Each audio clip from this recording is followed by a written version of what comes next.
Let's get started. Happy Tuesday.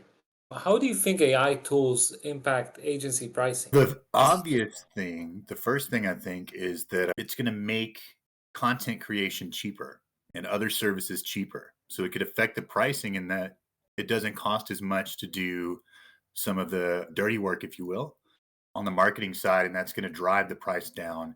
It's going to make things more efficient. And it's just going to change the way we do things in general as it relates to certain areas. It saves you time. And if you look at agency time, you basically quote off of how much labor is required. So if less labor is required, naturally prices is going to drop. And the competitive market, like the competitive pricing, it's going to get way more competitive because now the skill gap has obviously dropped tremendously. At this point, ChatGPT is more of an SEO expert than 99% of SEO practitioners. It's going to actually make it a lot easier for people that are just getting in to compete with those that have been in for a long time. Every platform now that you turn it in with higher education has AI detection. So if they don't want to get expelled, they have to write their own work. As a follow-up on this, because AI detection, let's say Google is probably the most powerful data company in the world. They have all the interest to block AI content from flooding the search results. And fact is that they can't, based on all the use cases and the stories you told me and things that I see out there, they can't. So how can you actually filter it out? They definitely can. The reality is AI content is very binary in the sense that Google, you search for something, you want to get an answer. So when I give a prompt, I'm going to get an answer, which is exactly what the type of content that Google actually wants. So I don't see them penalizing anytime soon, but I definitely see them penalizing down the road and rewarding different types of AI personalized content. That's to say that not all AI content is equal. There's good content and there's bad content, regardless of how you make it.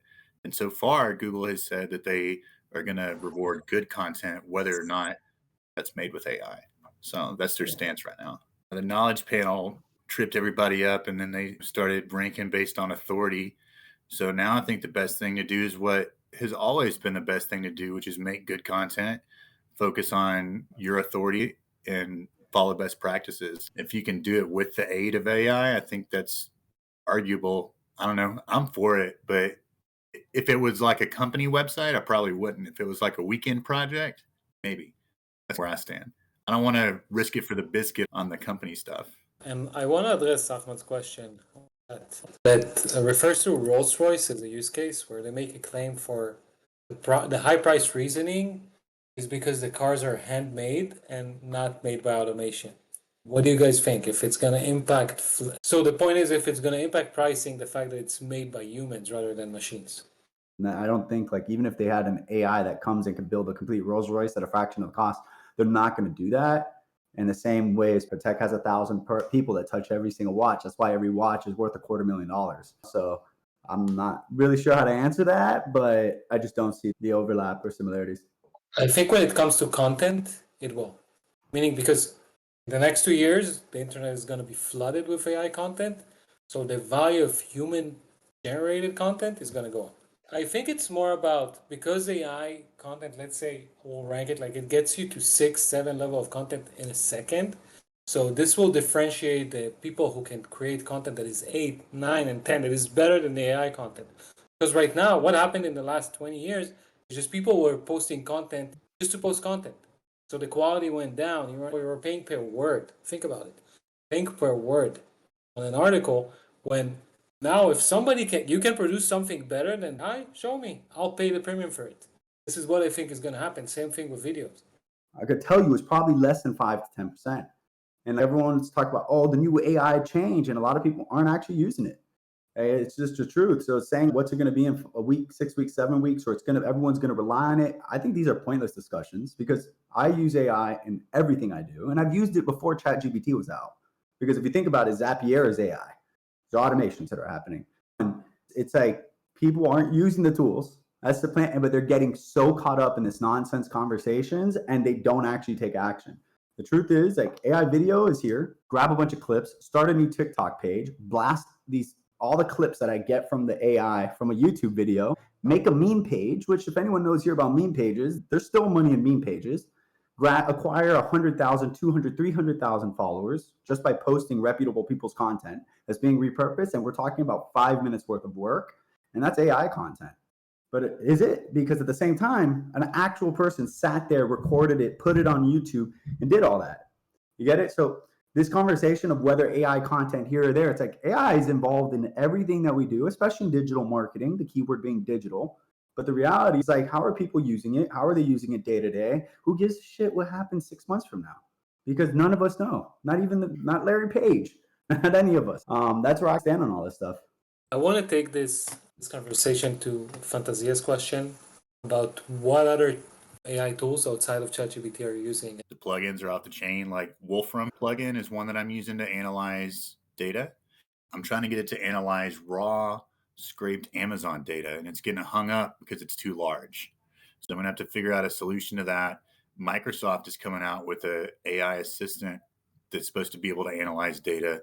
That's the use case that I think's coming up. And Joe, it's like the attitude we need to take is don't get caught up on the what ifs, but do pay attention, because it's like people that are late to the game are going to get left in the dust. There are patterns in everything we do. And this is exactly like the crypto craze. And I'll be honest, I'm so happy Ophir tells me I'm not building a single thing right now in this AI space, because everything in the AI is changing everything we do. All these companies that were evaluated are probably not going to be the same. And it's just like a very interesting space. And things that are going to get wild. Who knows what exactly is going to happen, but this is the exact same boom. Everybody stopped talking about crypto and everyone's talking about GBT now. And that's why everybody AI is always in the forefront of the conversation. And it's just hype. It's just all hype.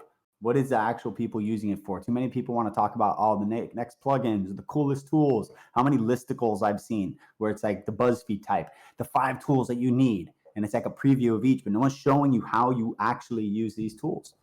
How do you incorporate AI tools in your agency process? I've been saying this a lot. You don't use AI on the front end. AI should not be customer interacting or facing, just because it's not there yet. And it's not, especially, I think it's going to get to the point, going back to what Dan said about getting tons of data sets, especially when you have AI getting data from multiple parties. You can basically, it's like cross-domain tracking in a sense, but once AI is involved, you're going to see hyper-personalized content now. With the agency processes, most of the stuff is all back-end stuff, operational side. For example, I trained ChatGPT on what exactly furlough is, and then I used Zapier and I used Show Me, these are 2 additional plugins.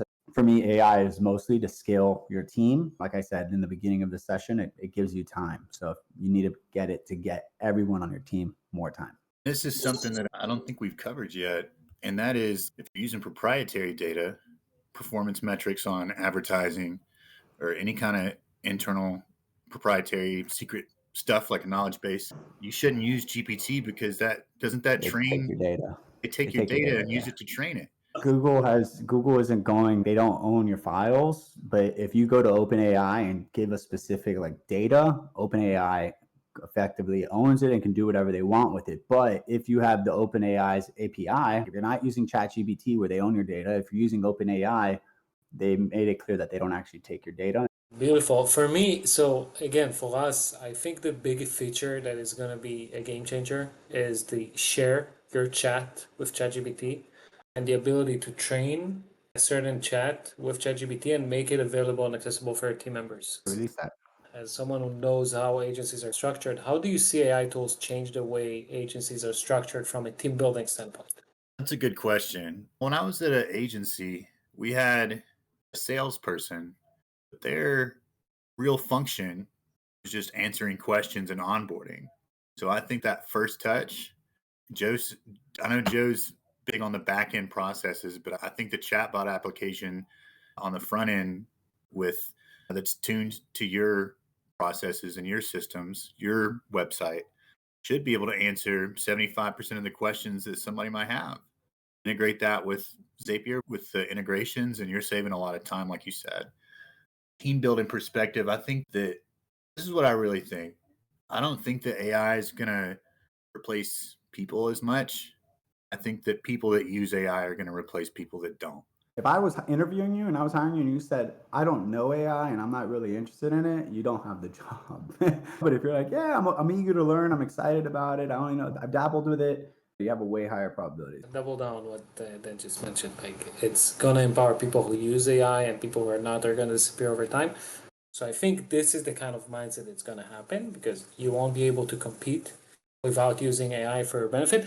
But the second thing is that I think it favors generalists over specialists, because you can do so much more as a generalist. There's a lot of niche specialists.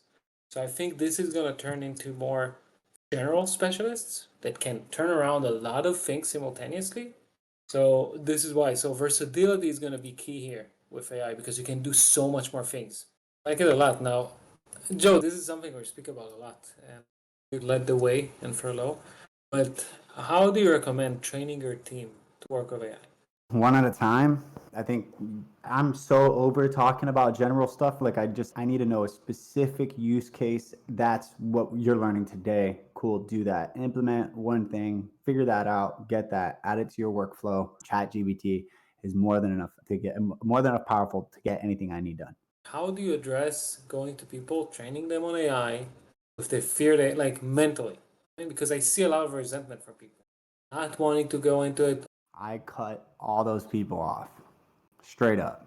If you are scared of AI and you do not, and you're fear, if you have any fear towards this, like you're dead to me. I don't talk to you anymore. If you're in for a lot, I'd probably remove you from here, because I'd just be like, you're not a good fit, because you're gonna get left behind. Straight up. Change is coming whether you want it to or not, man. Like, it's coming. So you might as well get on the bandwagon and learn with the rest of us. Because the cool part is this stuff is so new that everybody's got the same chance to do great stuff, because you don't have anybody with 20 years experience with GPT. And I want to be clear too that you get out of it what you put into it. And I'm not talking about plugins or anything in particular, but it's like anybody can use it, but to use it well requires a little bit of test and learn. And I think that everybody needs to just get their hands dirty and get in there and use it. And that's the best way. Like, you can have a mentor, you can have somebody to show you the ropes on best practice, but the best way to do it is just jump on in there. I think there's an opportunity in plugin development, if that's the name of the game you want to go towards. But yeah, I wouldn't overthink it. Zapier, without a doubt, is fire. Definitely use that. Show Me right now is my number 2 second favorite. I've been doing some nerdy stuff, right? Like, I've been trying to get it to analyze data using 2 plugins, one called Wolfram, which has been around for a long time. It's a coding language that can do math. I don't know exactly how it works. It's way over my head. I just know it's old, it's been around, and it's tested.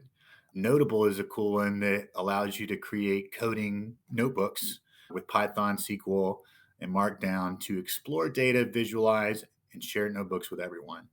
Let me just be clear. I don't know any code. I know a little bit of CSS, no JavaScript, some HTML, but I can't like crank out a web app.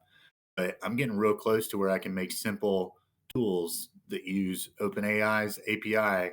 I was just saying that if you guys don't want to go and pay a lot of money to Zapier, you can use a free alternative. For the web pilot, you already share all the things. For the scraping, I use a URL basically. For example, yesterday we and my friends, like basically my team, we were fixing our LinkedIn profiles, and we took the URL and went there and scrape the entire data from that particular page and start using it. And Show Me is the plugin that will basically help you create the user journey. For example, I want to create a user journey for a website, and I go and ask, create a user journey using this plugin, and I want you to add all the notes and everything in that inside particular that thing. It just gives that. It's so crazy. That's the daily thing. If you guys want to do this some kind of, if you guys are coder, you can use this another thing. It's called active pieces. It does the same kind of thing, but in they have a kind of feature. Basically, you explain that which kind of automation that you are looking for, and they create that automation for you. That's That's a good, crazy which people thing. don't realize. You can do, and with Zapier, you can do Yep. that. Use it. Not really use it. Don't get caught up on being what I call a script kiddie. Like in the hacker world, script kiddies are people that just copy scripts and they just paste it, and then they're like, "I'm a hacker." You can consider yourself a prompt engineering, and you're just a prompt engineer. You're just copy pasting prompts. Don't do that. Just understand that input decides output, and if you have strong inputs, you'll have great output. I don't do the back and forth anymore. I've gotten to a point with my prompts that one prompt gives me my output. And if it doesn't, I'll go back, I'll copy it, and I'll make a certain tweak, which was that VSL. Do not try and memorize your prompts. understand the principles behind the prompts that effectively give you the outputs. If the foundation is strong, the entire building is gonna be way better. Okay, everything will be so good. So Also, I just want to add to this. Like for me, again, input dictates the output.